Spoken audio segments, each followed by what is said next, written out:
Hello নমস্কার বন্ধুগণ, তো কেমন আছো তোমরা? আশা করি সবাই ভালো আছো। তো বন্ধুগণ দেখতেই পাচ্ছ আজকে একটা নতুন জায়গা চলে আসছে, নতুন নতুন ভাইব দিচ্ছে। কিন্তু দুপাশে কিন্তু জল আর তার মাঝখানে সরু রাস্তা, সেই রাস্তা দিয়ে হেঁটে যেতে হবে। আর তোমরা দেখতেই পাচ্ছ কিন্তু চেয়ার টেবিল বসার জন্য রয়েছে। তো চলো বন্ধুগণ, এই জায়গাটা কোথায় ডিটেলসে একটু বলি। এই যে তোমরা এই রাস্তাটা দেখতে পাচ্ছ, এটা কিন্তু মরজা এদিক দিয়ে আসে।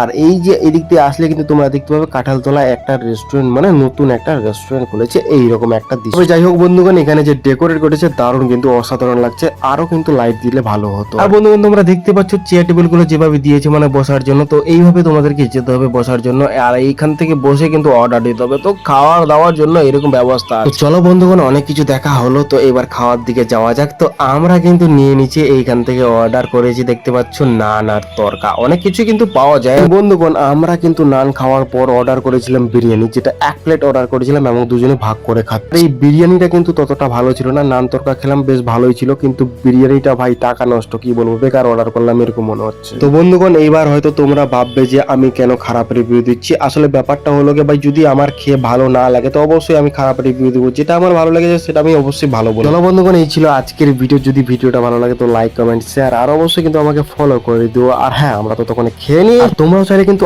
আসতে পারো। দুর্গাপূজায় কিন্তু অবশ্যই দেখা হবে এই রেস্টুরেন্টে, ঠিক আছে? সবুজ সাথী ফ্যামিলি রেস্টুরেন্ট।